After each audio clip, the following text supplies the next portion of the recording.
እያወራን ያለነው ስለ ባይብል ነው አይደለ? እኮ ያው የሚያስተምሩትም መጽሐፍ ላይ ካሉት ነው የሚያስተምሩት። ስለዚህ ሰማለሁ። ብርሃን ይኸውልሽ፣ እኔና አንቺ አሁን ተስማማን እኮ በመሰረታዊ ሐሳቡ ላይ ተስማምተናል። አንድ ፈጣሪ ነው ያለው፣ ኢየሱስ ሊመለክ አይገባም፣ ፍጡር ነው በሚለው ከተስማማን ወዴት ነው የምንሄደው? ወደ መጽሐፎቻችን ነው የምንሄደው። ያ መጽሐፍ ብለን የያዝነው ነገር የፈጣሪ ቃል ነው ወይንስ አይደለም የሚለው ጉዳይ ላይ እናወራለን ማለት ነው። ያንን ስናወራ አንቺ መጽሐፍ ቅዱስ የእግዚአብሔር ቃል ነው ብለሽ ከተቀበልሽው የእግዚአብሔር ቃል ነው ስትይ ይሄንን ቃል ማን ነው የነገረሽ? ነቢያቶች ያስተማሩት ብለሽ ነው የተቀበልሽው? ከማን ነው የተቀበልሽው የሚለውን ነገር እንመጣለን። የእግዚአብሔር ቃል ነው አይደለም የሚለውን እንመጣለን። ከዛ የትኛው ነው እውነተኛ የአምላክ ቃል የፈጣሪ ቃል የሚለውን እንመጣለን። እኔ አፕሩፍ ለማድረግ ወይንም ለማረጋገጥ የምመጣው ምንድነው ቁርአን የአላህ ቃል የፈጣሪ ቃል ነው፣ መጽሐፍ ቅዱስ የአምላክ ቃል የፈጣሪ ቃል አይደለም በሚል እሱ ላይ ነው የምናወራው። ምክንያቱም መሰረታዊ ሐሳብ ላይ ተስማምተናል እኔና አንቺ።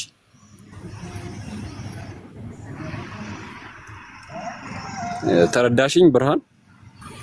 አዎ እየሰማሁ ነው።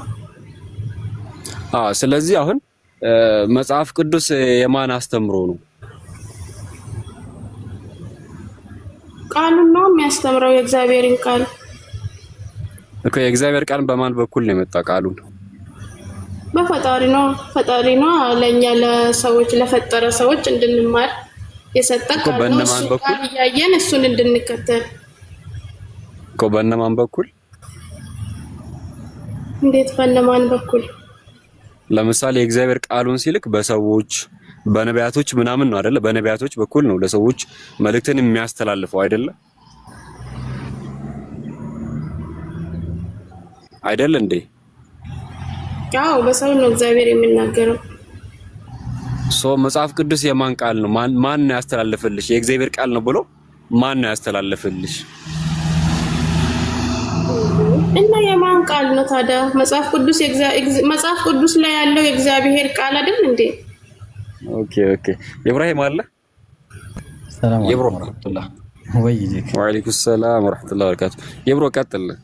እሺ አስረዳት። እሺ ጀማው ጄክ በጣም የሚጠቅማችሁ ሰው ነው። ፎሎ አድርጉት በመጀመሪያ። ሁለተኛ ደግሞ ቪዲዮ ለቅቅ ያለው እና ቪዲዮዎች ቫይራል እየወጡ አይደለም፣ ሪፖርትም አለብኝና ኮፒ ሊንክ አድርጉልኝ። እሺ ብርሃን እንትን ነበረ። ብርሃንዬ ሰላም ነሽ? መጀመሪያ እንዴት ነሽ? እግዚአብሔር ይመስገን አለን። እንትን ኢየሱስ ሲያስተምር ምን ይላል መሰለሽ? ዮሐንስ ማን ነው? ማርቆስ ወንጌል ነው ምን ላይ መሰለሽ? ሉቃስ ወንጌል ምዕራፍ 4 ቁጥር 24 ላይ ቁጥር ከ17 እስከ 19 ላይ ምን ይላል? እግዚአብሔር እንደቀባውና ወንጌልን ይሰብክ ዘንድ ነው የነገረው። ወንጌል ታውቂያለሽ?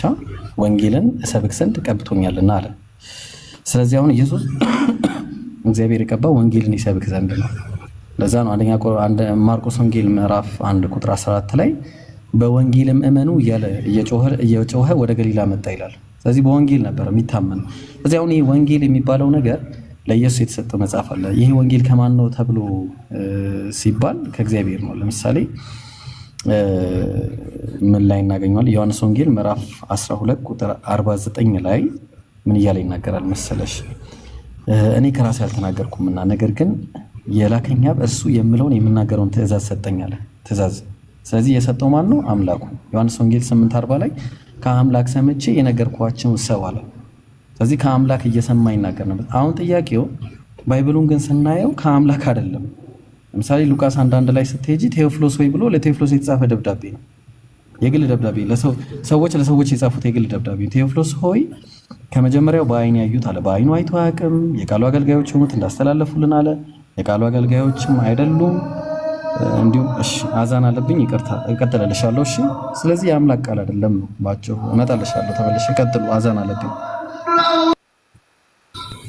ሌላ ማስተማር የሚችል ሰው አለ ወይ? ብርሃን አለሽ? አለው። እየሰማሁ ነው። አሁን እያለሽ ያለው ሉቃስ ወንጌል ላይ ምዕራፍ 1 ቁጥር 1 ላይ ሉቃስ ለቴዎፍሎስ የላከለት ደብዳቤ እንደ አምላክ ቃል ነው የተቀበላችሁትና ያ በመሰረቱ እንዴት የእግዚአብሔር ቃል ሊሆን ይችላል? የተከሰተውን ታሪክን ነው በየተራ ሊጽፍልህ ወደድኩ ብሎ ታሪክን የጻፈውን ነገር እንዴት ነው የአምላክ ቃል ብላችሁ የተቀበላችሁት የሚል ነውና በመሰረቱ የእግዚአብሔር ወይም የአምላክ ቃል አይደለም፣ የፈጣሪ ቃል አይደለም እያልን ያለ ነው። እንዴት ነው ለምሳሌ ጳውሎስ እየተከተለ የሚኖረውን ቃል ይሄ ደብዳቤ ነው ማለት የሚቻለው? እኮ በእውነት የሚመዘነው በሰዎች ብዛት ነው እንዴ? ሰዎች እኮ የሆነን ነገር ሊከተሉ ሊታዘዙ ይችላሉ። ያ ነገር ግን በሰዎች ብዛትና ማነስን ቁጥር ማነስና መብዛት አይደለም። አንድ ነገር እውነት ነው ውሸት ነው የሚባለው። አብዛኞቹ ሰዎች ራሱ ቁርአን ላይ ሲነግረን ወይን ቱጢዕ አክተር መን ፊል አርድ ይድልከ አን ሰቢልላህ ነው የሚለው። በምድር ላይ ያሉ አብዛኞቹ ሰዎች ብትከተል ከአላህ መንገድ ያስተዋል ያርቀዋል ይላል። ሚዛኑ ሰዎች መከተል የሰዎች ብዛት አይደለም። እነዚህ ሰዎች በአጠቃላይ ተሳስተዋል ነው እያልን ያለ ነው። መመዘኛችን የሰዎች ብዛት አይደለም ነው። ብርሃን እኮ የቱ ጋር ነው የተሳሳተ ነው? አሁን ለምሳሌ እግዚአብሔርን ቃል መከተል ላይ ስህተት የምትል ነገር የቱ ነው? እሱን አስረዳኝ፣ ማወቅ ፈልጋለሁ። በመሰረቱም የእግዚአብሔር ቃል አይደለም ነው እያልን ያለ ነው።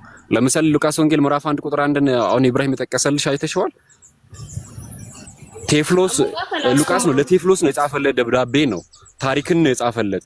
ያንን ታሪክ እንዴት የአምላክ ቃል ሊሆን ይችላል? እንዴት የእግዚአብሔር ቃል ነው ብለሽ ተቀበልሽው ነው? እሺ አንዴ ልቀጥልላት። ኢብራሂም ቀጥል ከተመለሰ ሁሉም የሰጠው ቃል አንድ ነው እኮ ሰው ነው እንጂ ሙስሊም ክርስቲያን እያለ የሚለየው ቃሉ እኮ አንድ ነው የመጣው። ምናልባት ሰው የለየ ነገር ሊኖር ይችላል እንጂ ብርሃን ይኸውልሽ አንድ ነገር ያልተገነዘብሽው ነገር አለ። እሺ አሁን እኔ የሆነ ደብዳቤ ላንቺ ጽፌልሽ ማለት ነው። ተይው እኔ ለጄክ ደብዳቤ ጽፌለት ያንን ደብዳቤ ላንቺ ሰጠነሽና ምዕራፍና ቁጥር ጽፈንበት የአምላክ ቃል ነው ብንልሽ ተቀበያለሽ? አልቀበልም። በቃ ተመሳሳይ ነው። አሁን ላሳይሽ። እሺ አንዴ አዙሬ ካሜራ ላሳይሽ ምን እንደሆነ ላሳይሽ ቁም ነገሩ ማለት ነው። አሁን አንቺ ይሄንን ከተቀበልሽ ተመሳሳይ ነው። በቃ ደብዳቤ ልክ ያው ደብዳቤ ነው። በቃ በአጭሩ ምንም ለምሳሌ ሉቃስ ወንጌል ተመልከች ምን እንደሚል ሉቃስ 1:1 ላይ ተመልከች። የከበርክ ቴዎፍሎስ ያለ የከበርክ ቴዎፍሎስ መጀመሪያ ደብዳቤው የተጻፈው ለማን ነው? ብርሃንዬ ለቴዎፍሎስ ነው። አየሽው? ቀጠለ ከመጀመሪያው በአይነኝትና የቃሉ አገልጋዮች ሆኑት እንዳስተላለፉልን በእኛ ዘንድ ስለተፈጸመው ነገር በመጀመሪያ በአይኑ የቃሉ አገልጋይ አልነበረም፣ የአይን እማኝም አልነበረም፣ የቃሉ አገልጋይም አልነበረም። አየሽው? አይታወቅም ማን እንደሆነ ራሱ ጻፊው አይታወቅም። በእኛ ዘንድ ስለተፈጸመው ነገር ብዙዎች ታሪክን በየተራ ለማዘጋጀት ስለሞከሯል። ምንድነው የተዘጋጀው? ታሪክ። አምላክ ለኢየሱስ ታሪክ ነው እንደ ነገረው ብርሃን ታሪክ ነው። ታሪክ ነግሮታል ወይስ ወንጌልን ነው? ወንጌል። አየሽ? እነዚህ ግን የተጻፈው ታሪክ ነው፣ የግል ደብዳቤ ነው። በየተራ ለማዘጋጀት ስለሞከሩ እኔ ደግሞ ስለመተማርከው ቃል እርግጡን እንድታውቅ ከመጀመሪያ በጥንቃቄ ሁሉም በጥንቃቄ ከመጀመሪያ ተከትዬ በየተራ ልጽፍልህ መልካም ሆኖ ታየኛል። የገዛ ፍቃዱ ነው ያጻፈው። ቀጠለ። እስቲ ላታይሽ ሌላ ሉቃስ ወንጌል እዛው ምዕራፍ 3 ላይ ቁጥር 23 ላይ ኢየሱስም ሊያስተምር ሲጀምር እድሜው ስንት ነበር አለ? 30 አይደለ? አይደል? በጣም ጥሩ። 30 ዓመት ከሆነ ሊያስተምር ሲጀምር ከ30 ዓመት በፊት የነበረው ምንድነው ማለት ነው ካለን የህይወት ታሪክ ነው። አየሽ? ወንጌል የሚባለው ከ30 ዓመት በኋላ ያለው ነው ያስተማረው። ሊያስተምር ሲጀምር እድሜው 30 ነበር ስላለ ከ30 ዓመት በፊት ያለው ወንጌል ነው። ለዛ ነው ተመልከች። እንደመሰላቸው አለ። ሲጀምር እንደመሰለው ይጻፋል እንደ ያምላቃል እንደመሰላቸው ነው። ከዛ የዮሴፍ ልጅ ሆኖ ኢየሱስ የጻፈውን ሳይሆን ኢየሱስ ሳይወለድ በፊት ራሱ እኮ ሰው እነ ማርያም እነ ዮሴፍ ሲከተሉ የነበረው ቃል አለ እኮ። ታሪክ ነው ይሄ አሁን የአምላክ ቃል ታሪክ ነው። እነ ማርያም እነ ዮሴፍ ሲከተሉ የነበሩትም ታሪክ ነው ወይ ኢየሱስ ተወልዶ የጻፈውን ነው ታሪክ ደብዳቤ የሆነ እሱ ይልሽ እሱ ምን እንደሆነ ላሳይሽ። እሱ አሁን እሱ ማን እንደሆነ ማርቆስ ወንጌል ምዕራፍ 1 ላይ ተመልከች ምን እንደሚልሽ ተመልከች። ኢየሱስም አልፎ ከተሰጠ በኋላ ተመልከች። ዮሐንስም አልፎ ከተሰጠ በኋላ ኢየሱስ የእግዚአብሔርን መንግስት ወንጌልን እየሰበከ አለ። ምን እየሰበከ አለ? ታሪክን ነው ወንጌል ምን ነው የሚሰብከው? አየሽው? ሲሰብክ የነበረው ወንጌል ነው፣ ታሪክ አይደለም። ዘመኑ ተፈጸመ፣ የእግዚአብሔርን መንግስት ቀርባለች፣ ንስሐ ግቡ፣ በወንጌልም እመኑ። ይሄ ወንጌል እመኑ እያለ በተባለበት ጊዜ ይሄ ዮሐንስ ወንጌል የምትይው የሉቃስ ወንጌል የማርቆስ ወንጌል ምናምን የምትያቸው እንዳለ አልተጻፉም። የለም አልተጻፉም። ተግባባን? ለዛ ነው መጀመሪያው ነው ሲቀባ ራሱ ሉቃስ ወንጌል ምዕራፍ 4 ላይ ቁጥር 17 ላይ ቀደም ላይ የነብዩን ኢሳይያስ መጽሐፍ ሰጡት። መጽሐፉን በተረተረ ጊዜ የጌታ መንፈስ በእኔ ላይ ነው፣ ለድሆች ወንጌልን እሰብክ ዘንድ ቀብቶኛል ነው ያለው። ወንጌልን እሰብክ ዘንድ ነው የሚለው ወይስ ታሪክን እሰብክ ዘንድ ነው የሚለው? ወንጌልን እሰብክ ዘንድ። እዚህ ጋር ግን የሰበኩልን ምንድነው? እነሱ ሉቃስ ላይ የሰበኩልን ምንድነው? ሉቃስ 1:1 ይሄ ምንድነው የሚለው? የሰበኩን ምንድነው? እነሱ ታሪክ ነው የሚለው። አየሽው? እነሱ የሰበኩልን ምንድነው? ታሪክ ነው የተሰበከው። ለዛ እኮ ነው በተይጂ አንደኛ ሉቃስ ምንድነው ሁለተኛ ጢሞቴዎስ ምዕራፍ 4 ላይ ምን እያለ ይናገራል? በቶሎ ወደ እኔ እንድትመጣ የራሱ ደብዳቤ ዴማስ የአሁኑን ዓለም ወዶ ትቶኛልና ወደ ተሰሎንቄ ሄዷል። የግል ደብዳቤ። ቂርቆስም ወደ ገላትያ፣ ቲቶም ወደ ደማስጥያ ሄዷል። ሉቃስ ብቻ ከኔ ጋር አለ። ማርቆስ ለአገልግሎት ብዙ ይጠቅመኛልና ይዘው ካንተ ጋር አምጣው። ቲኪቆስ ግን ወደ ኤፌሶን ላኩት። ስትመጣ አለ ልብ አድርጊ፣ ስትመጣ የግል ደብዳቤ በጢሮዳ ከአቀርባ ዘንድ የተውኩትን በርኖስ አለ ጃኬቱ ማለት ነው። በርኖሱን መጽሐፍቱን ይልቁንም በብራና የተጻፉትን አምጣልኝ። የግል ደብዳቤ ጃኬቴን አምጣልኝ ምናምን። ከዛ ለምንድን ነው ጃኬቱ የሚመጣለት ከተባለ ከክረምት በፊት እንድትመጣ ተጋ። ምክንያቱም ከክረምት በኋላ ከመጣ ጃኬት ምንም አይሰራለትም። ተግባባ። ስለዚህ የሆድ ማሞኛል ምናምን እኔ ምን ያደርግልኛል ነው ጥያቄው። አሁን ምንድነው ይሄ የህይወት ታሪክ እርስ በርስ የተጻጻፉትን ምዕራፍ ሰጡትና ምዕራፍ 4 አሉት ቁጥር ሰጡት 1 2 3 ብለው ማለት ነው። እንዴት ነው የምንቀበለው? ይሄንን እንዴት አድርገን እንቀበለው? ኢየሱስ የሰበከው ወንጌል ነው። ቅድም እንደነገርኩሽ የተሰበከው ይሄ ነበር። የታለ ማርቆስ ላይ ምዕራፍ 1 እዚህ ጋር የተሰበከው ዮሐንስ ማርኮ ከተሰጠ በኋላ እግዚአብሔር የማነው ኢየሱስም የእግዚአብሔር መንግስት ወንጌል እየሰበከ አይሽ የተሰበከው ምንድነው? ወንጌል። እዚህ የተሰበከው ምንድነው? የህይወት ታሪክ። ምን አገናኘው?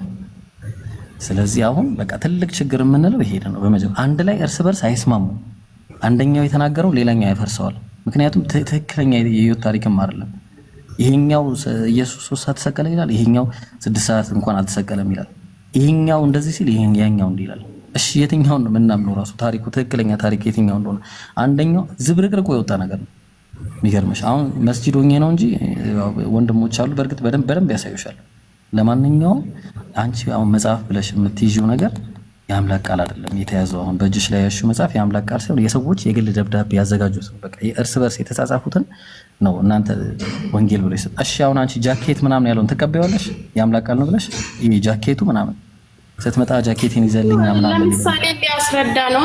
እንደዚህ ሁሉም ነገር እኮ ለምሳሌ ነው ለሰው የሚገባው። ምንም ምሳሌ የለው። ምንም አንድ ምሳሌ የለው። ይዘህልኝ ና ነው ያለው። በርዶት ያው ክረምት ስለሆነ በርዶት ከክረምት በፊት እንድትመጣ ትጋ ነው ያለው። በቃ በርዶት ይዘህልኝ ና አለ። በቃ እኔ ምን አገባኝ? እርስ በርስ የተጻጻፉት ደብዳቤ ምዕራፍና ቁጥር ሰጥተውት ለኔ የሚሰጡኝ ምን አገባኝ ነው? ተግባባን። ስለዚህ የአምላክ ቃል ነው የምትይው አሉ። የአምላክ ቃል ብዙ አሉ። ለምሳሌ ቅድም እንዳልሽው ማርቆስ ላይ ስትመጪ ማርቆስ ምዕራፍ 12 ከውስጡ እኮ የአምላክ ቃል የለውም አንልም እኛ ሙስሊሞች። ለምሳሌ ከጻፎችም አንዱ ሲከራከሩ ሰማና መልካም አድርጎ እንደመለሰላቸው አስተውሉ። ከሁሉ ፊተኛይቱ ትእዛዝ ማንኛይቱ ናት ብሎ ጠየቀው። ኢየሱስ መልሶ እንዲህ አለው፣ ከትእዛዛት ሁሉ ፊተኛይቱ እስራኤሎች ስማ፣ ጌታ አምላካችን አንድ ጌታ ነው አለ። አንድ ጌታ ነው።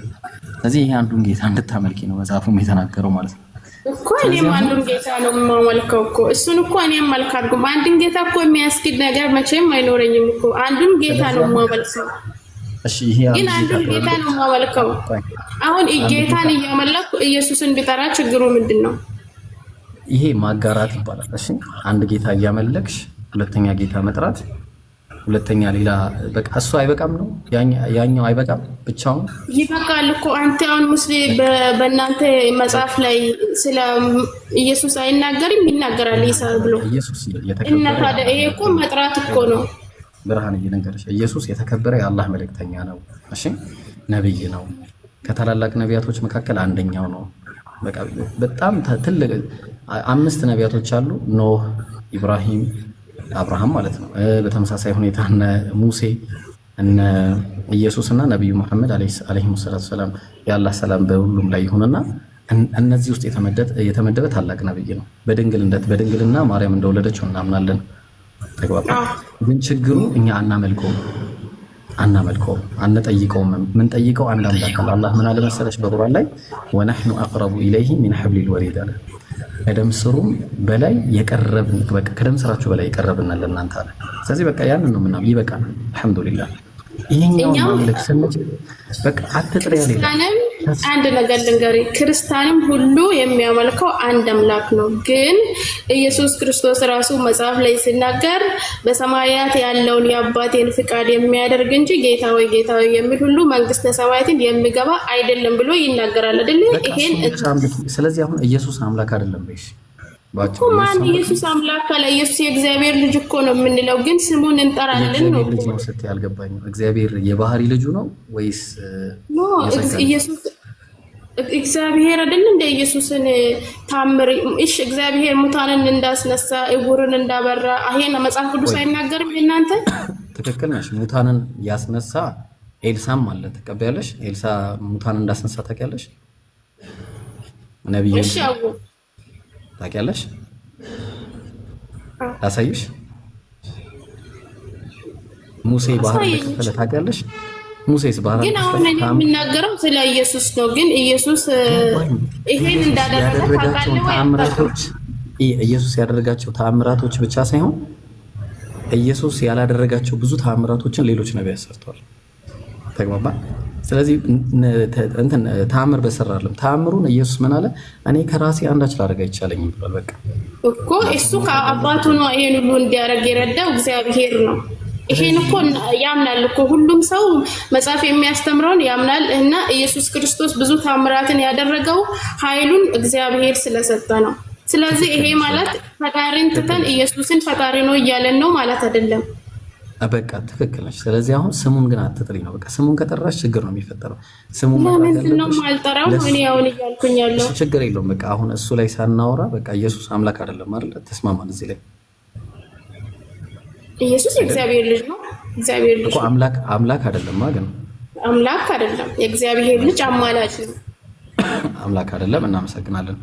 እሺ ያው እኔ አሁን ኢቃም ሊልብኝ ስለሆነ ሌሎች ወንድሞች ይቀጥሉና ኢንሻአላህ ብዙ ባወራሽ ደስ ይለኝ ነበር። ሀቂቃ በደንብ ባወራሽ ደስ ይለኛል፣ ግን ምንም ማድረግ አልችልም።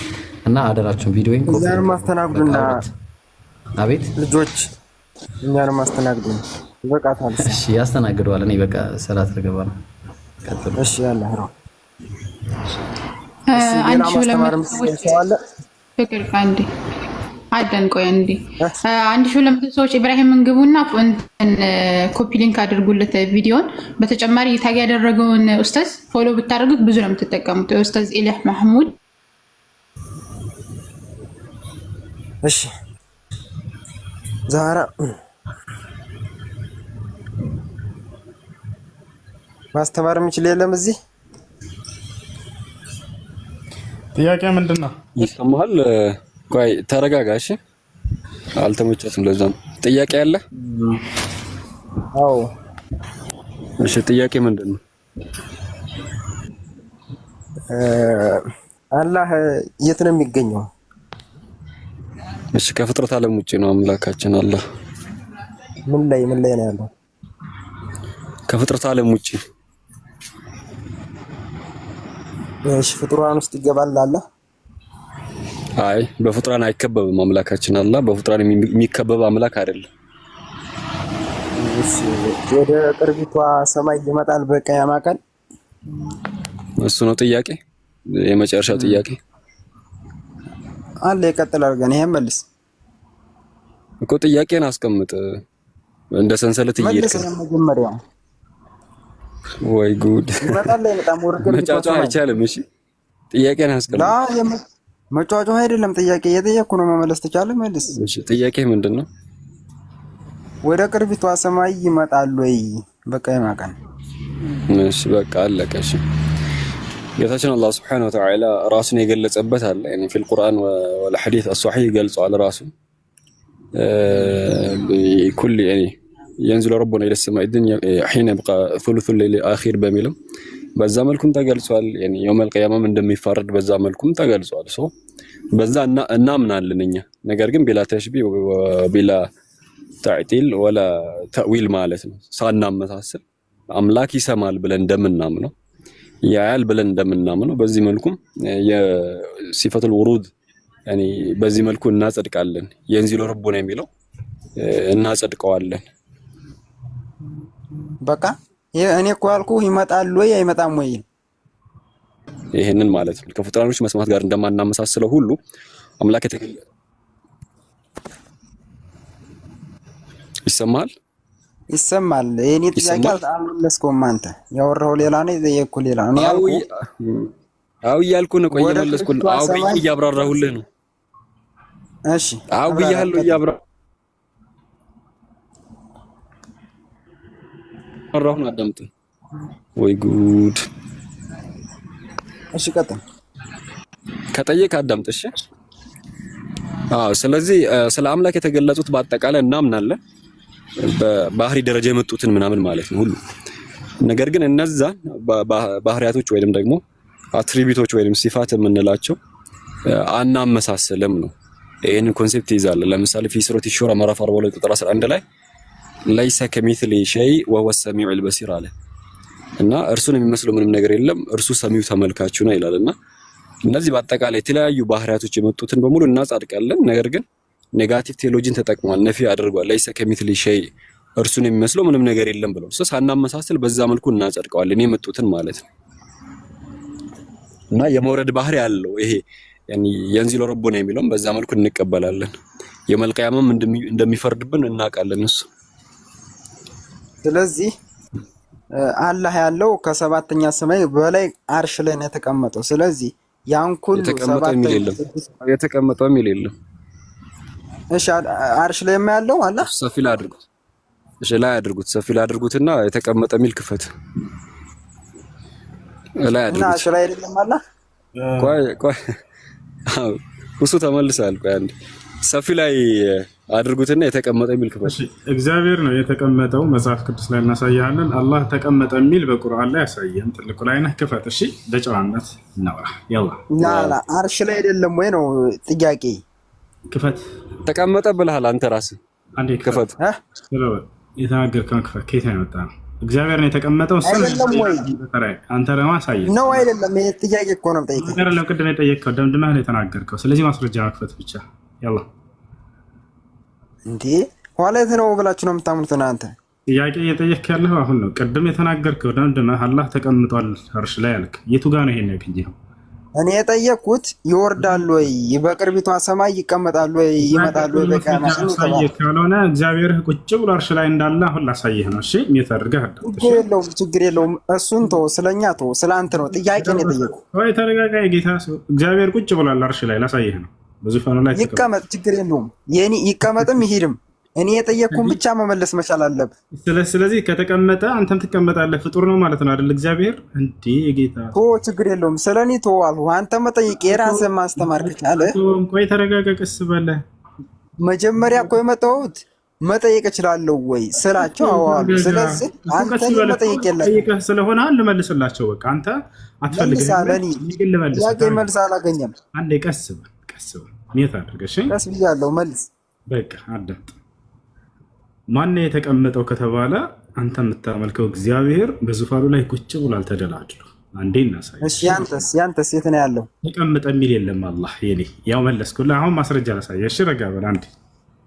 አልፈልግም ማስረጃውን። የት ነው ያለው ነው? ያ ማስረጃ የት ነው ያለው?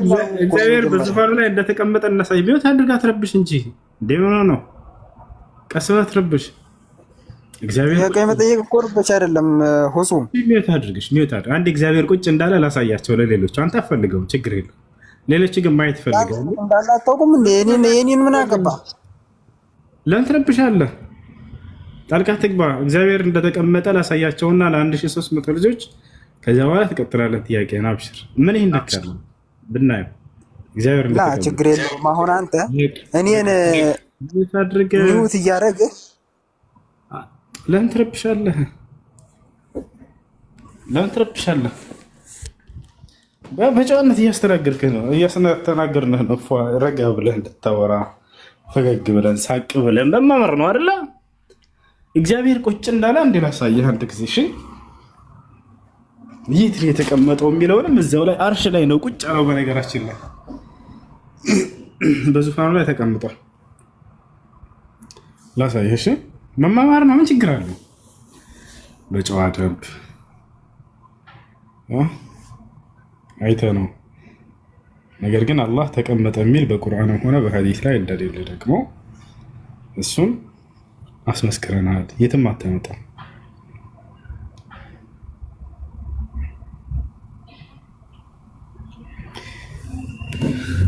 እሺ አንዴ በትልቁ ላይ አድርጎ ልጆች ማን ነው የሚያሳይ? ትልቁ ላይ የሚያደርገን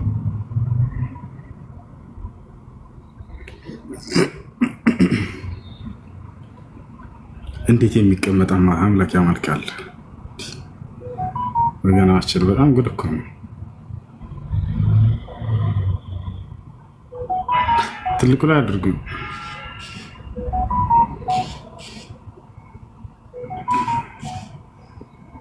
ልጆች፣ አንዴ ትልቁ ላይ አድርጉ እንጂ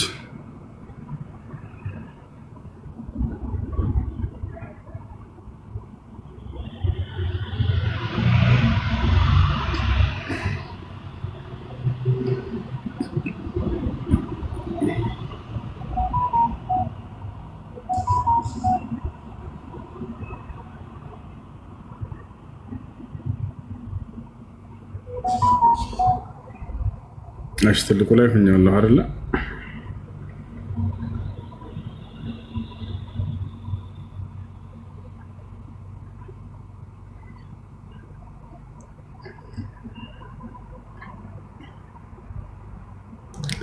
እሺ ያ እነዚህ ጋር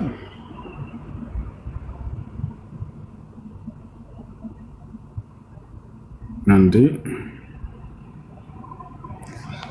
ወደ ትልቁ ወደዚያ ላዘሩ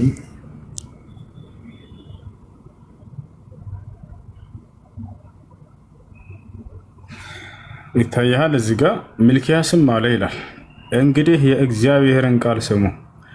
እግዚአብሔር በዙፋኑ ተቀምጦ የሰማይ ሰራዊት ሁሉ በቀኝና በግራ ቆመው አየሁ አለ።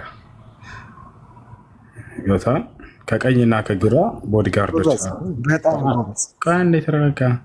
ስለዚህ እግዚአብሔር አንተ የምታመልከው አምላክ በዙፋኑ ላይ ቁጭ ብሏል፣ ተቀምጧል አይደለ? በጣም ጎበዝ፣ በጣም ጎበዝ። አየሁት የኔ አምላክ እንደሚቀመጥ አየሁት። ጎበዝ፣ አይዋ ጎበዝ። ስለዚህ ጥያቄ ደግሞ ማለት የሚቀመጥ ፍጡር ነው አይደለም? ምንም ይሁን በቃ አየሁት። ከላስ ፍጡር ነው አይደለም? እሺ መልሰልኝ። እኔ ቁጭ ብያለሁ በዙፋኔ ላይ አሁን ለምሳሌ። ስለዚህ ፍጡር ነው አይደለም? ፍጡሩም ሆነ ፈጣሪ እኔ ነኝ ያስኩት። አንተ ምን አገባ? ማንም ሰው እንዳደርግ ልትወያይ በተህ ምን አገባ የሚል በስ አይሰራም። ስለዚህ ቁጭ ያለ የተቀመጠ አልመለስክለትም። አንተ የጠየቀውን ጥያቄ አልመለስክለትም። ጥያቄውን ግን በቀልድ ቀይረህ ነው ልትመልስ እየሞከርክ ያለው። ባይዘው ካስረዳኸው በስነ ስርዓት አስረዳው። ቀልድ ሳይሆን በማስረጃ ነው ያወራሁት። እኔ ከራሴ አንዳች አልናገርም፣ እንዳነበብኩ እናገራለሁ። ንግግሬም ቅን ነው ከመጽሐፍ ቅዱስ እንጂ ከራሴ አልናገርምና። እሱ ግን ዋሸ በአምላኬ ላይ የሌለውን ነገር ቀጠፈ። ምን ታድርጊ? አላህ ተቀምጦ የጠየቀህ እኮ ስለ መጽሐፍ ቅዱስ አይደለም ስለ ቁርአን ነው። ስለዚህ በቁርአን መልስልኝ። አትረብሽ። ቁርአን ላይ አልጠየቀም። ዋሽ ያልኩሽ እኮ ሸጊት አትሰሚ። እንደዚህ አይደለሽ እንዴ? አላህ ቁጭ ብሏል አለ። አሳየናለሁ፣ ማሳየት አልቻለም። ይሄ ውሸት ቅጥፈት ይባላል በሰው አምላክ ላይ በሰው እብደት ላይ። እኛ ጋር መታቸው እንዲህ አይነት ነገር ደግሞ አይሰራም። እዛው ላይ ከፍታችሁ አላህና መልክተኛውን ከፍ ዝቅ ስታደርጉ ለምዳችኋል። ከሙስሊሞች ቤት አትችሉም። ከታችኋል። በሙሉ ቁርአን ላይ አላህ ተቀምጧል የሚል የለም፣ አታገኙም። እሱን እኮ ነው የጠየቀው። ተቀምጧል ወይ አልተቀመጠም ወይ? አይ አልተቀመጠም ብለህ ትመልሳለህ። ኢዶኒድ መጽሐፍ ቅዱስ እንጂ አትረብሽ። አልጠየቀም ልጅ እያልኩሽ ነው። ከቅድም ጀምሮ መጀመሪያ ላይ ቁጭ ብሏል ብሎ ተናገረ። ጥያቄና ድምዳሜ ነገር ወቁ። ደግሞ እየተናገረ ነው ቁጭ ብሏል አለ። ስለዚህ ማስረጃ ሳይ ይባላል። ይሄ ነው። ስለዚህ ማን የተቀመጠው ከተባለ እግዚአብሔር ነው። በዙፋኑ ላይ ደል ብሎ ተቀምጧል። አሁን ወደ ቀጣይ ጥያቄ መሄድ ትችላላችሁ። ጥያቄሽ ምንድን ነው? እኔ ነው ካለሽ በስነ ስርዓት ጠይቀሽ። እኔ ጥያቄ አለኝ። ጥያቄሽ ምንድን ነው? መጀመሪያ ደረጃ ነቢዩ መሐመድ እንዴት ነው ቃላቶችን ላይ አስተምሮን ከፈጣሪ የተቀበለበት መንገድ? ጥሩ ጥያቄ። እሱ እንድታብራራልኝ እፈልጋለሁ። ጥሩ ጥያቄ ነው። ወሳኝ ጥያቄ ነው። አንድ ነቢይ መለኮታዊ ቃል ከአምላኩ ዘንድ ሲገለጥለት እንዴት ነው የሚል በጣም አሪፍ ጥያቄ ነው። ለነቢዩ ሰለላሁ ዐለይሂ ወሰለም በአምስት አይነት መንገድ ከአምላካቸው ከአላህ ሱብሓነሁ ወተዓላ ዘንድ መለኮታዊ ራእይ ግልጠተ መለኮት ይገለጥላቸው ነበር።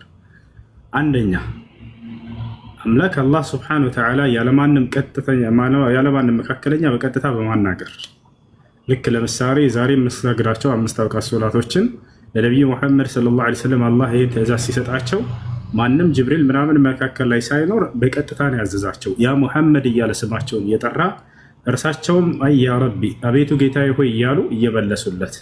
ገብታችኋል? ማስረጃ ሶሒህ ሙስሊም 162 ላይ ታገኝታላችሁ። አላህ በቁርአን ላይ ይህን የሚያመላክተን አንቀጽ ይነግረናል። ሱረት ነጅም ላይ فأوحى إلى عبده ما أوحى فقال النبي صلى الله عليه وسلم في هذا الحديث فأوحى الله إلي ما أوحى.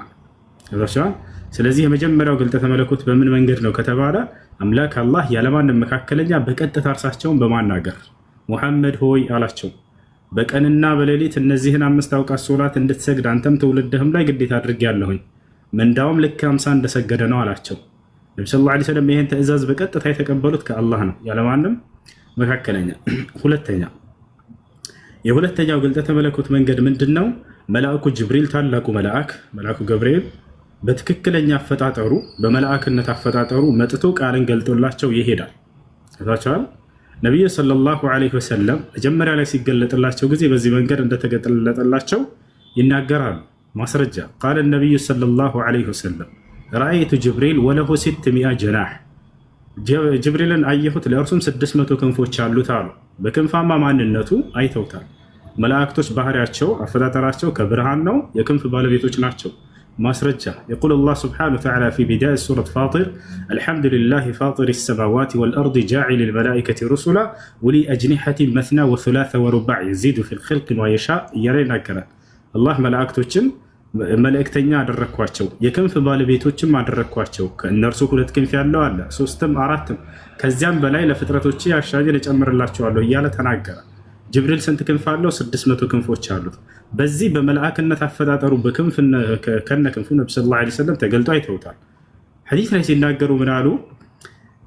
قال النبي صلى الله عليه وسلم النبي صلى الله عليه وسلم እንዲህ አሉ فبينما انا امشي اذ سمعت صوتا من السماء فيقول يا محمد انك لرسول الله حقا فرفعت عيناي فاذا هو الملك الذي رايته في حراء جالسا على كرسي بين السماء والارض وقد سد الافق النبي صلى الله عليه وسلم ምን አሉ?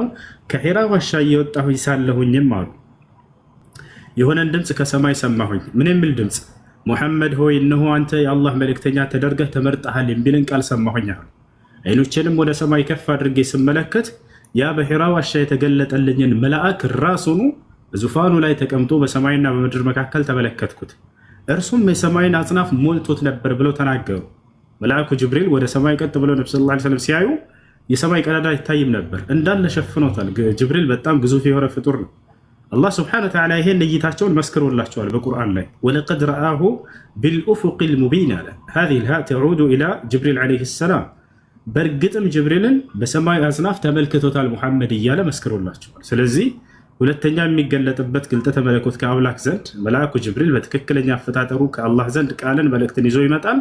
ያንን ነግሯቸው ይሄዳል ማለት ነው። ሶስተኛው መንገድ መልአኩ ጅብሪል ዐለይሂ ሰላም በሰው ማንነት ተቀይሮ ቃልን አድርሶላቸው ይሄዳል። ይባቻል። ይሄ ነው ሶስተኛው። መላእክቶች በሰው የመቀየርን አቅም ተሰጥተዋል።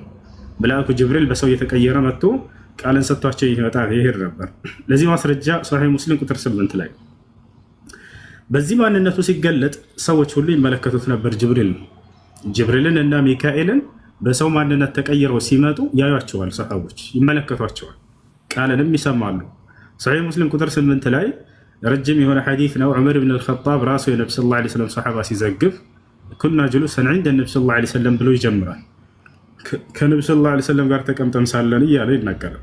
አንድ አካል መጣ፣ ነጭ ልብስ ለብሷል። እግሩንም ወደ ነብዩ ሰለላሁ ዐለይሂ ወሰለም ጉልበቶችን ማስጠጋ እያለ ይናገራል።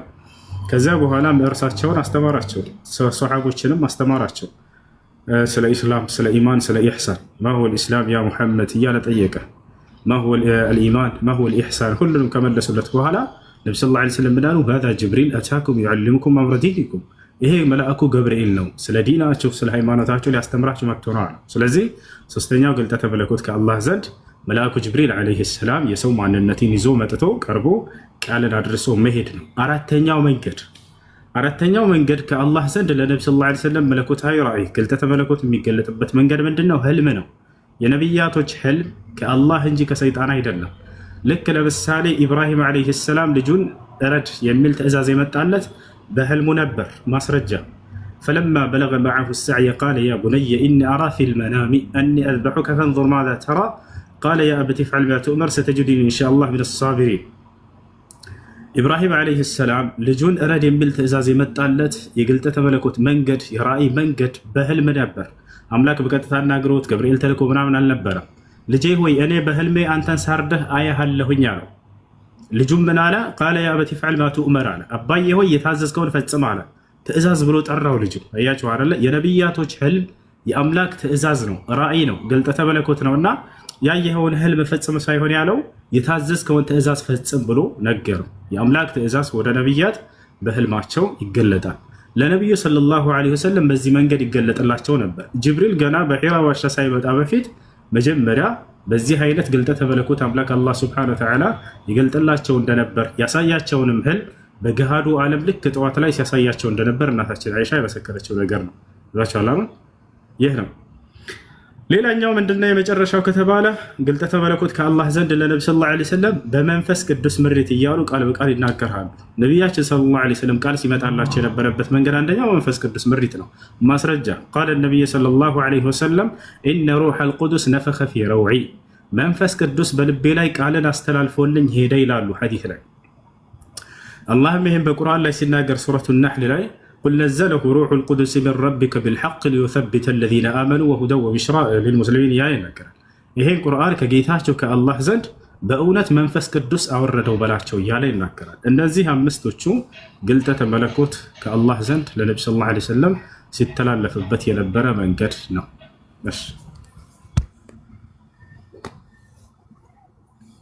ሌላ ጥያቄ አለሽ? ሄሎ። አዎ ሌላ ጥያቄ ደግሞ አሁን ለምሳሌ መጽሐፍ ቅዱስ ለምን መጣ? ጥሩ እሺ፣ አልጨረስሽም? ቀጥይ። አይ በቃ መጽሐፍ ቅዱስ ላይ ዋናው ፐርፐዙ እዚህ ምድር ላይ መጣበት ምንድን ነው? እንግዲህ አንድ ልታውቁ የሚገባው ነገር ምንድን ነው? አምላክ ባለፉት ነቢያቶች በኩል መለኮታዊ መጽሐፍቶችን አውርዶ ነበር። በሙሳ ዓለይሂ ሰላም ላይ አውርዶ ነበር ተውራት ወይንም ኦሪት የተባለ። በዒሳ ዓለይሂ ሰላም ላይ አውርዶ ነበር ኢንጂል ወይንም ወንጌል የተባለ። ወንጌሎች አይደሉም፣ ኢንጂል ለዒሳ የተሰጠው መጽሐፍ። አላህ ይህም በቁርአን ላይ ይናገራል። ወለቀድ አተይና ሙሳ ልኪታበ ፈኽቱሊፈ ፊህ እያለ ይናገራል። በእርግጥም ለሙሴ መጽሐፍን ሰጥቼው ነበር እያለ ይናገራል። ኢና አንዘልነ ተውራት፣ እኔ ነኝ ኦሪትን ተውራትን ያወረድኩት ለሙሴ እያለ ቃል በቃል ይናገራል። ለዒሳ ዓለይሂ ሰላም ኢንጂልን ሰጥቶት እንደነበር ይናገራል። ثم قفينا على آثارهم برسلنا وقفينا بعيسى بن مريم وآتيناه الإنجيل ለዒሳ ኢንጂልን ሰጠሁት ይላል፣ ወይም ወንጌል ማለት ነው። ነገር ግን እነዚህ መጽሐፍቶች ከነዚህ ከነቢያት በኋላ የጠበቀ ኃላፊነቱን አምላክ አላህ ሱብሓነሁ ወተዓላ ለሌሎች ለግለሰቦች ሰጣቸው። አደራ በነቢያቶች ላይ እንዳወረድኩት ሳትቀንሱ፣ ሳትጨምሩ፣ ሳትበርዙት ለትውልዳቸው አስተላልፉት አላቸው። እነዚያ ሰዎችም ፈተናውን ወደቁ፣ ሊጠብቁት አልቻሉ።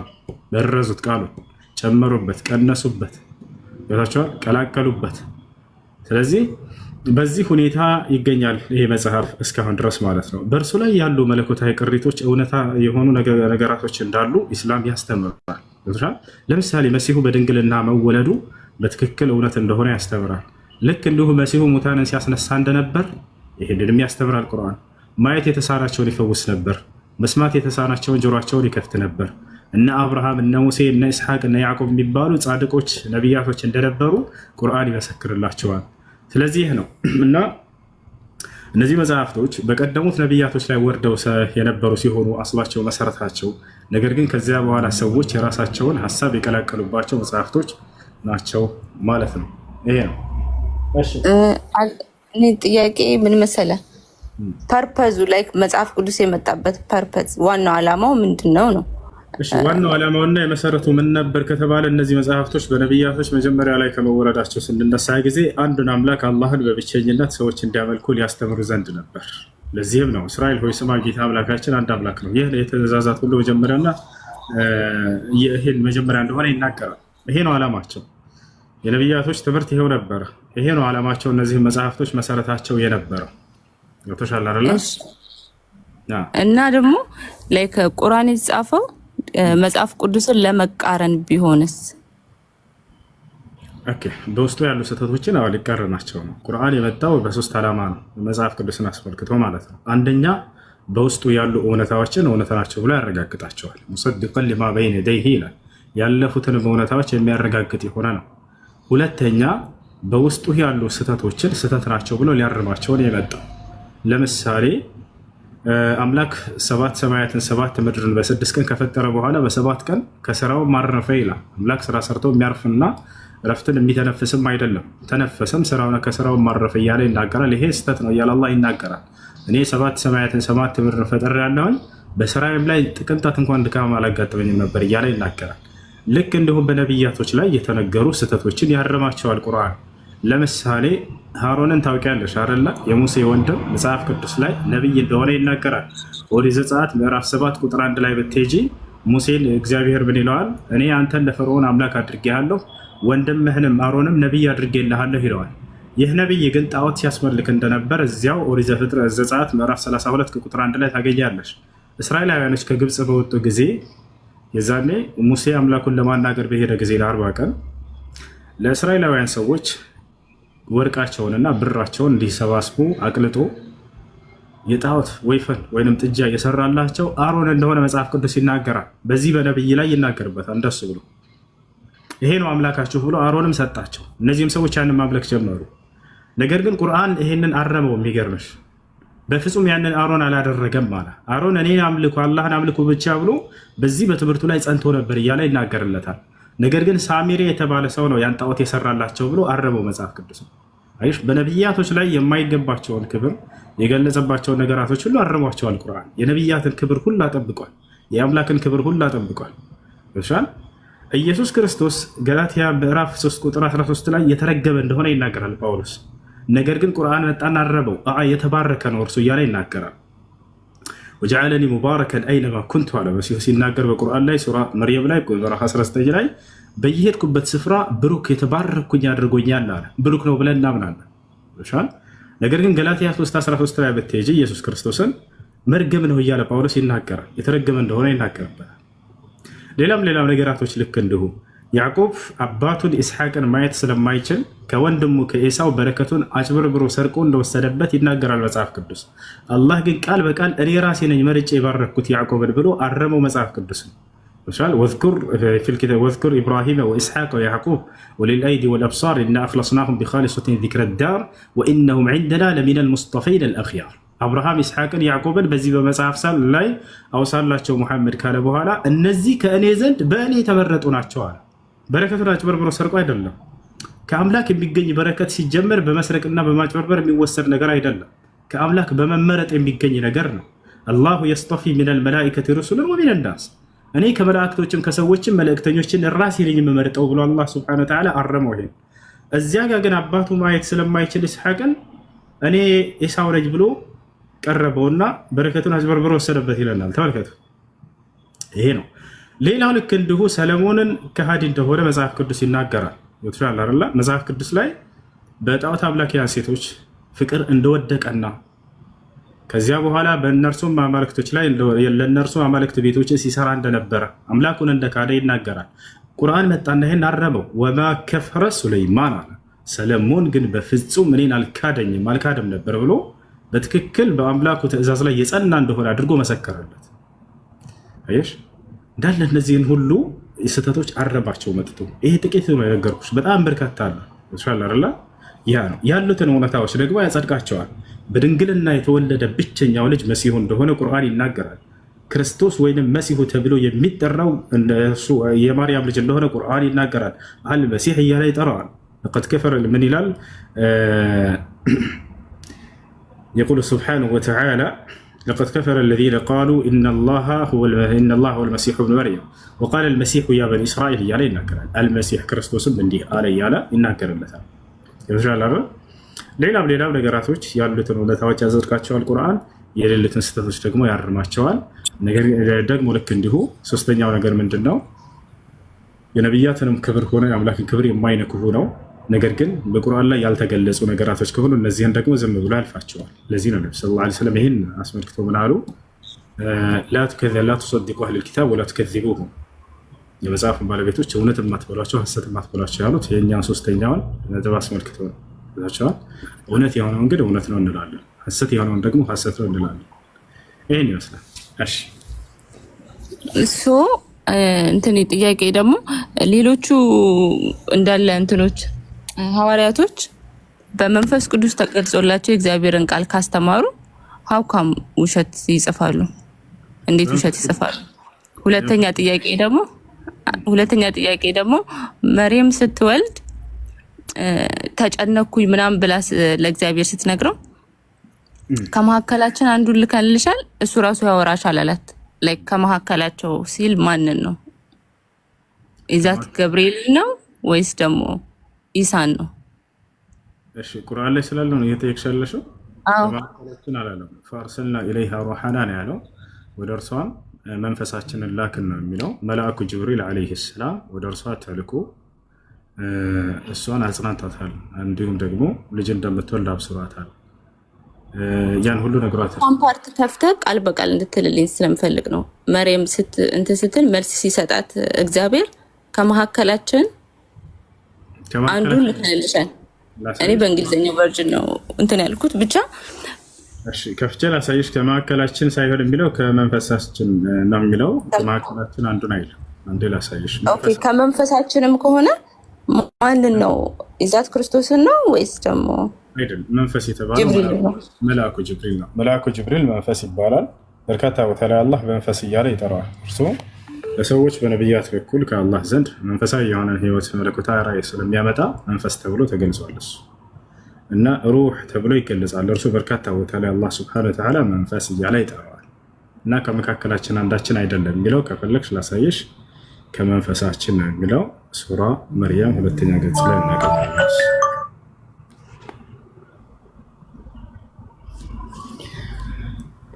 እሺ መርያም ያው እዚህ ጋር እሺ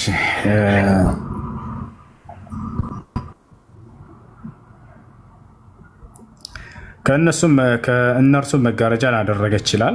በመጀመሪያ ከዚህ በመጽሐፍ ውስጥ መርየምን ከቤተሰቧ ወደ ምስራቃዊ ስፍራ በተለየች ጊዜ የሆነውን ታሪኳን አውሳ ይላል። ከዚያም በኋላ ከእነርሱም መጋረጃን አደረገች፣ መንፈሳችንንም ጅብሪልን ወደ እርሷ ላክን፣ ለእርሷም ትክክለኛው ሰው ሆኖ ተመሰለላት ይላል። አየሽ እንጂ ከመካከላችን አንዳችንን ሳይሆን የሚለው ከመንፈሳችን ነው የሚለው። እንትን ላይ አሁን ለምሳሌ እንትን ቁርአን ሲመጣ በአረብኛ ብቻ ነው አይደል? የተላከለት ነብይ አረበኛ ቋንቋ ተናጋሪ ስለሆነ በአረበኛ ይወርድለታል። በየሁሉም ነብያት ዘመን በየቋንቋቸው ይወረድላቸዋል። ይሄን አላህ በቁርአን ላይ ሌላ ቦታ ላይ ይናገራል። ሲተረጉሙ እንደፈለጉት ተርጉሞት ቢሆንስ? ፎር ኤግዛምፕል አሁን ለምሳሌ በእንግሊዘኛ ሲተረጎም በአማርኛ ሲተረጎም በራሳቸው ላይክ እነሱ እንደተረዱት ተርጉሞት ቢሆንስ? ላይክ እንግሊዘኛው ቨርዥን ላይ ሂድ፣ ጉግል ላይ ገባና ኦር ሰምቲንግ በእንግሊዘኛው ቨርዥን ሂድ። በእንግሊዘኛው ላይ ከሶስታችን አንዳችን ይላል። ከመሀከላችን አንዱን ልከንልሻል ነው የሚለው። ከመሀከላችን የሚል ትርጓሜ አሁን እኔ እጄ ላይ የለም፣ ግን አንተ ማውጣት ትችላለህ። እንግሊዘኛው ቨርዥን ስልክ ላይ እኔ ራሴ ላውጣልሽ። ጅብሪል ብሎ አልገለጸውም።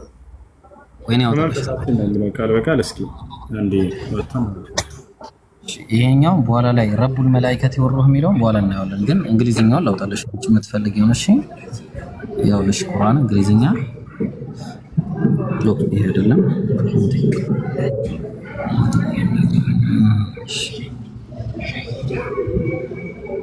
እሺ አይ ቲንክ ሱረቱ መርየም ቁጥር ስንት ላይ ነበረ? ፈአርሰልና ኢለይሃ ሩሐና ሱራ መርየም ምዕራፍ 19 ቁጥር 17 ቁጥር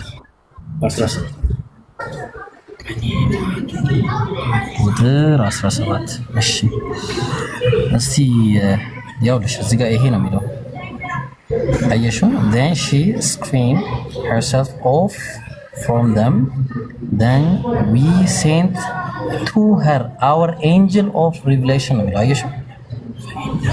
our angel of revelation. angel ማለት ምን ማለት ነው? መልአክ አለሽ አለው ሜትሽናሽ እንድትረጅ። አዎ አለው ግን እኔ ያነበብኩት ላይ በቅንፍ ውስጥ ጅብሪል የሚል አላየሁም። እሱ በቅንፍ ውስጥ ጅብሪል ያበስርሻል የሚል የለም ያነበብኩት ላይ።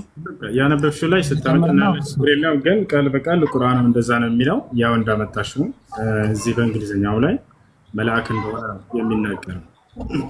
እሺ በተለያየ ቋንቋ ሲገለበጥ በራሳቸው አባባል ቢገለብጡትስ?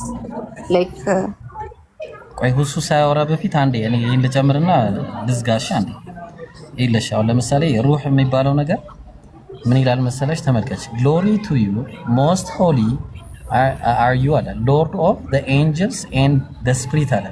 ይሄ ስፕሪት የምትዩ ማን ተብሎ ነው የተቀመጠው መሰለሽ? እሺ ጅብሪል ተብሎ ነው የሚቀመጠው።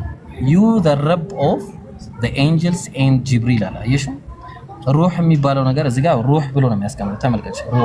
ሩህ የሚለው ረብ አለው ራሱ።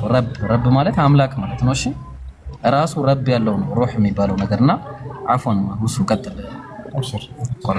ኦኬ ትምህርት ስታስተምሩ በምን አይነት መልኩ ነው የምታስተምሩት? ላይክ ቃሉ እንዴት ነው? በመሰለክ ነው ተርጉመህ የምታስተምረው ወይስ ትክክለኛ እሱ ያንን ቃል ማለቱን እርግጠኛ ሆነክ እንዴት ነው የምታስተምረው? ምክንያቱም ቃላት የተለያዩ ትርጉሞች አሉት። እሺ የቃሉን መሰረት ነው እኛ እናውቀዋለን። ለምሳሌ ተተርጉሞ የመጣበትን አለ ለኛ ኢትዮጵያን ስለሆነ በአማርኛ ተተርጉሟል አይደል? እኛ ደግሞ ያን ብቻ ሳይሆን የቃሉን መሰረት የቃሉን እናት የሆነውን የወረደበትን ቋንቋ በራሱ እናውቀዋለን። አረበኛ ነው ማለት ነው። ያ እሱ ጥያቄ የሚነሳው የቱ ጋር ይመስልሻል? ምናልባት ወደ ክርስትና ላይ ብንሄድ እንዳው ሌላ ትርጉም ቀይረው ቢሰጡሽ አንቺ አሁን ዕብራይስጡን ሄደሽ መረዳትና ማንበብ አትችይም አይደል? እስኪ መተሻሻው አንተ አረብኛ እንደማትችለው ማለት ነው። እኔ እችላለሁ አረበኛ፣ አንቺ ግን ዕብራይስጡን አትችይውም። ያው ያምንሽ ነው። ልክ ነው። አንተ ስለተባልክ ነው አረብኛ የቻልከው። እኔም ዕብራይስጥ ብማረው እችላለሁ እኮ ማለት አሁን እንዳው የተሳሳተ ትርጓሜ ቢሰጡሽ ማወቅ ትችያለሽ። ሄደሽ አንተ የተሳሳተ ትርጉም ቢሰጡ ማወቅ ትችላለህ? እችላለሁ። ምክንያቱም አፍ ቋንቋ የፈታህበት አማርኛ ነው። አረብኛን ተምረህ ነው ቁርአንን የምታነበው አይደል? ላይክ ደሴም እኔም ዕብራይስጥን ተምሬ እንደማነበው ማለት ነው። የተሳሳተ ትርጉም ቢሆን ወደ ስህተት የሚመራ ነገር ቢሆን እንዴት እርግጠኛ ሆነ? አንድ ሰከንድ ትሰጠኛለህ? አንድ ነገር ብቻ ልናገር። አፎን ወገናችን አወቀ እግዚአብሔር ኢየሱስን ያውቀዋል ይላል ባይብል ላይ። ይቅርታ እሺ፣ አንድ እንድትረጂ ስለፈለኩ ይቅርታ። ግን ያውቀዋል ይላል ማን? ኢየሱስ እግዚአብሔርን ያውቃል አይደለ? ኦፍ ኮርስ አወቀው ማለት ነው። ኢየሱስ እግዚአብሔርን አወቀው አይደለ? በእኛ ያው እግዚአብሔር ኢየሱስም አንድ ነው ብለን ነው የምናስበው። ግን ያውቀዋል አይደለ? ኦፍ ኮርስ ያውቀዋል። አዎ አዳምስ ሔዋን አዳምን አውቋታል? አዳም ሔዋንን አውቋታል? መጀመሪያ ላይ አውቃትም ነበር። ከተፈጠረች በኋላ ነው ያወቃት። ባይብል ላይ ለምሳሌ አዳም ሔዋንን አወቃት ይላል። ምን ማለት ነው? አወቃት ነው። ከተፈጠረች በኋላ አጠገቡ ሲያገኛት አወቃት እኮ። አወቃት ማለት በዚህ ትርጉም አወቃት አይደለም። እሺ ተገናኛት ማለት ነው። አዎ እኔ አሁን ለምሳሌ መጽሐፍ ቅዱስን ሳነብ ልነግርሽ ነው። አንዴ እኔ እቺን ተናገር የሚሉት ላደርግ እግዚአብሔር ኢየሱስን አወቀው ማለት ልክ አዳም ሔዋንን አወቃት እንደማለት አለመሆኑን እንደምትገነዘቢ ሁሉ ሩህ የሚለው ቃል ቁርአን ላይ ለብዙ ነገር ውሏል። ለቁርአን ውሏል፣ ለጅብሪል ውሏል። ተግባባን? ለነፍስ ውሏል። ስለዚህ የቋንቋዊ አጠቃቀሙና አውዳዊ ፍቺውን ነው የምታየው። ተግባባን? እና ተዛማጅ ሙግቶችን ትይዛለሽ። እንደዚህ አይነት ነገሮችን ነው መጠቀም ያለብሽ እንጂ እኔ አሁን ለሞ ሲነግርህ ይሄንን ለመናገር ነው በቃኝ ነኝ። እኔ አሁን አልተረዳሁም። ፎር ኤግዛምፕል በስነ ስርዓት አላስረዳኸኝም። እኔ አሁን ሳስረዳ ስለ መጽሐፍ ቅዱስ እንዴት ነው የሚገባሽ ስትለኝ አስተማሪው ሲያስተምር መንፈስ ቅዱስ ተገልጾለት ያን ቃል በዚህ መንገድ መሆኑን ስለሚያስተምረኝ ነው። ገባህ? አሁን ለምሳሌ አንተ ስታስተምር ግን መንፈስ ቅዱስ ተገልጾልክ ነው የምታስተምረው? ኦራሲፍ አንተ እንደተረዳኸው ነው የምታስተምረው ወይስ? በቃ እኔ ሁሉ ስለተረዳኝ የኔን ሐሳቤን እሱ ይገልጽልኛል። እኔ መሀል ላይ ጣልቃ መግባት ፈልጌ አይደለም። እሺ እሱ ይገልጽልኛል። ያው ጀዛከላህ ኸይር። እሺ ያው ምን መሰለሽ አንቺ በመካከል ላይ ይሄን ነገር ስላነሳሽው ነው የተሳሳተ ትርጓሜ ሰጥቷቸው እንደሆነ እንዴት መረዳት ትችላላችሁ የሚል ጥያቄ ነበር። ባጭሩ እኛ ትርጉሙ ላይ አማርኛ እሱ ላይ አይደለም ብንመረኮዘው ወይም መንጠልጠያችን እሱ አይደለም። ያስሻል አይደለ? ማንም ሰው መጥቶ አማርኛ ላይ ዛሬ የተሳሳተ ትርጓሜ ይናገራለሁ ቢል እኛ ቃልን የወረደበትን አረብኛውን ስለምናውቀው በዚያ መረዳት እንችላለን። ማንም ሰው መጥቶ በሌላ ትርጓሜ ሊሸውድ አይችልም። ከተሻለ ያ ነገር ግን ይህን ነገር ዛሬ አሁን እዚህ ያለ ክርስቲያን ሁሉ ገብቶ እንደው ዕብራይስጡን እያነበብክ እስኪ ያስረዳን ብንለው አይችልም። ይህን አንቺም ታውቂያለሽ፣ አንቺም ማድረግ አትችይም። ከተሻለ አይደለ? አንድ ገጽ ዕብራይስጥ ወይንም የግሪኩን አንብቦ ማስረዳት የሚችላል ላ የለም። እኔ አረበኛውን አንብቤ እንደማስረዳ ማለት ነው። ዕብራይስጥ እኮ ጀስት ቋንቋ ከተማርኩም ትናገረዋለህ። ምንም የተለየ ከአረብኛ የተለየ እንትን የለውም። ከተማርከው ነው ግን አልተማራችም። አንተ ኦፍኮርስ አንተ እኮ ስለተማርከው ነው አይደል አረብኛን የቻልከው፣ ኦር ደግሞ ስለሰራህበት ወይ ያለህበት ሀገር ስለሚያወሩ አይደለም። ያለሁበት ሀገር ሳይሆን ቁርአንን አንብበህ መቼስ አረብኛ ተናጋሪ አትሆንም። ብኛለሁ እዚህ አረብ ሀገር ካልመጣ በፊት ነው የምናገረው። ኧረ በእናትህ አትስቀኝ። ቁርአን አንብቦ አረብኛ ፐርፌክት የሚናገር ሰው የለም። ይናገር ነበር ልጅ እያለሁኝ እዚህ ሳልመጣ በፊት። እዚህ የመጣሁት ከ5 ዓመት በፊት ነው። እዚያ ያለሁ ግን ከዚያ በፊት ምግባባ ነበር ሰዎች ጋር። ቁርአንን በደንብ አንብበን አረብኛ መናገር መረዳት እንችላለን። መጀመሪያ አረብኛውን ጽሁፉን ቃሉን አስተምሮ ካደለ ወደ ቁርአን ማንበብ የምትገባው ቋንቋውን ተምረህ ነው እኮ ወደ አረብኛ ማንበብ የምትገባው አይደለም። ከመሰረቱ መጀመሪያ ቁርአን ነው የምንማረው እንዴ። ለምንድን ነው እንዲህ የምታደርገው? ይሄ እኮ ፍጥጥ ያለ ክርክር ነው። ስትወለድ አረብኛ ነው የምታወራው? ስትወለድ አማርኛ ተናጋሪ ነው፣ ኢትዮጵያዊ ነህ። ሀው ካም አረብኛ ትናገራለህ ካልተማርክ በስተቀር? ቁርአን ስንቀራ ጊዜ ስንማረው ጊዜ በዚያው ስትማረው አረብኛን ስለተማርከው ነው። ቁርአን እንድታነብ አረብኛ አስተምሮክ ነው አይደል? እንዴ ቁርአን ያነበብከው አይደለም። ቁርአን ስንቀራ በአማርኛ የተማርከው? ቁርአን ስንቀራ ጊዜ የዛን የትርጉሙን ስንማረው ጊዜ አረብኛ ቋንቋ መናገርም ሁሉ ነገር እንድንችል ያደርጋል። ሴንስ የለውም። ምክንያቱም ቁርአን ያነበበ ሁሉ አረብኛ ተናጋሪ ስላልሆነ ማለት ነው። ስለዚህ ለእናንተ እኛ ተአምሮት ነን ማለት ነው። ምክንያቱም ተአምሮ ማለት ከሰው ልማድ ወጣ ያለ ነገር ነው። እኛ መጽሐፋችንን ቁርአንን አንብበን ከነቋንቋው በደንብ መናገርም መረዳትም እንድንችል ካደረገን ይህ ነገር ለእናንተ ከአይምሯችሁ በላይ ከሆነ ተአምሮች ነን እኛ ሙስሊሞች። እንዴት አረብኛ እኮ የሚችል ሰው እኮ ነው አማርኛን ችሎ ያስተማረክ እንጂ በደመ ነፍስ አይደለም ተምረክ። እኔንም እኮ ዛሬ ጊዜ ከነ ቋንቋው እንድንማር እሱ እንትን ይለናል። እሱን እኮ ነው እያልኩ ያለሁት። ከነ ቋንቋው ተምረክ ነው። ከዛም በኋላ ቋንቋ ለብቻ ተምረን አይደለም ወገናችን። ቋንቋ የቋንቋ ትምህርት ቤት ብለን አልተማርንም በጭራሽ። ቁርአንን ቀራ ነው ትርጉሙን ተማረን አለቀ። خلاص አረበኛ እንድንናገርና ስፔሊንጎቹን ተማርክ። ምክንያቱም እንድታነብ ስለሚፈልግ እዛ ላይ የተጻፈው እንድታነብ ቃላቶቹን ተማርክ። ባጭሩ ይሄን ማድረግ የሚችል ክርስቲያን አለ አሁን? ወይ ዕብራይስጡን ወይ ግሪኩን አንብቦ ወደ አማርኛ መተርጎም የሚችላል? ትችላለሽ አንቺ? አሁን እኔ አልችልም፣ ግን እሱን የቻሉ ሰዎች መንፈስ ቅዱስ ተገልጾላቸው በአማርኛ መጽሐፌን ስለቀየሩት አንብቤ መጽሐፍ ቅዱስን መረዳት እችላለሁ። ኢዝሊ በራሴ ቋንቋ ማለት ነው። ሸውደውሽ እንደው እንዴት ታውቂያለሽ? አንተስ አሁን ሲቀይሩ ሸውደው መሆኑን በምን ታውቃለህ? በአማርኛ ሲቀይሩ አረብኛውን ስለምን? ምክንያቱም አረብኛ ብዙ አይነት አረብኛ አለ። የዱባይ አረብኛ አለ፣ የሱዳን አረብኛ አለ፣ የመስሪ አረብኛ አለ። አንቺ ሸውደውሽ እንደሆነ ወደ ዕብራይስጡና ወደ ግሪኩ ተመልሰሽ ማግኘት አትችይም ስለማታውቂ። እኛ ግን የኛ መጽሐፍ ግን በአንድ ጽሑፍ አይደለም የተጻፈው፣ በተለያየ ነው። በተለያየ ነው መጽሐፉ የተጻፈው። ባይዘው አንቺ ዕብራይስጡን ሄደሽ አንብበሽ መረዳት አትችይም። እኛ ግን አረብኛውን የሚለውን ሄደን አንብበን መረዳት እንችላለን። نحن آية بالنسبة لك ልክ አንተ አረብኛውን ተምረክ እንደተረጎምከው እኔም ዕብራይስጡን ተምሬ ተረጉመዋለሁ። ሲቀጥል ደግሞ የኛ መጽሐፍ በአንድ ብቻ በዕብራይስጥ ብቻ አይደለም የተጻፈው፣ በመለኮት ወርዶ በተለያየ ቋንቋ ነው የተጻፈው መጽሐፍ ቅዱስ። ባይዘው በምን ቋንቋ ተጻፈ?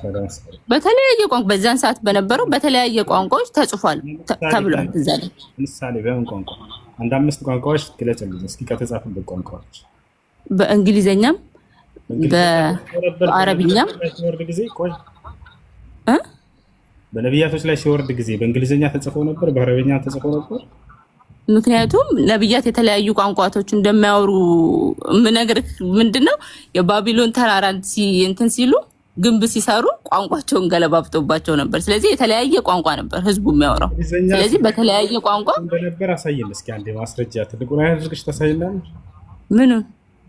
በእንግሊዝኛ ተጽፎ እንደነበር ከአምላክ ዘንድ መለኮታዊ ራእይ ሲሆን። እኔ እኮ ለክርክር ሳይሆን ለሃይማኖቴ ነው የማነበው፣ ለመከራከር አይደለም፣ ለእውቀት ነው እንጂ ለክርክር አይደለም። እሺ ግምታዊ ነገር አንናገር። ሃይማኖታዊ ነገር ስንናገር ግምት አይደለም። አንተው ለምሳሌ ለክርክር ቃል በቃል አንብበ ለመከራከር ነው አይደል የተቀመጥከው? እኔ ደግሞ ቃል በቃል አንብቤ እንዲገባኝ ነው። እሺ ግምት ካልሆነ አሳየን እስኪ በእንግሊዝኛ የተጻፈውን የመጀመሪያው መጽሐፍ ቅዱስ ከነቢያቶች ጋር። ኦፍ ኮርስ ጉግል አድርገህ ማግኘት ትችላለህ። እኔ ለምን ትጠይቀኛለህ? አግኝተሽ ታውቂያለሽ? እኔም ማቆን ያነበብኩትን እየነገርኩ ነው። አግኝተሽ ታውቂያለሽ ወይ? ለመጀመሪያ ጊዜ በእንግሊዝኛ የወረደለት ነብይ መለኮታዊ ራእይ ማን ነበር? ያ ነብይ እሺ ስሙን ብቻ ንገሪ። ሕዝቅኤል ነው? ነብያት አንድ ቦታ ብቻ አልነበሩ፣ የተለያየ ቦታ ነው የተበተኑት። የተለያየ ቦታ ሄደው እንዲያስተምሩ የተደረጉት። በእንግሊዝኛ የወረደለት ነብይ ማን ነበር? ቃል በቃል አልኩህ እኮ በብዙ አይነት ቋንቋ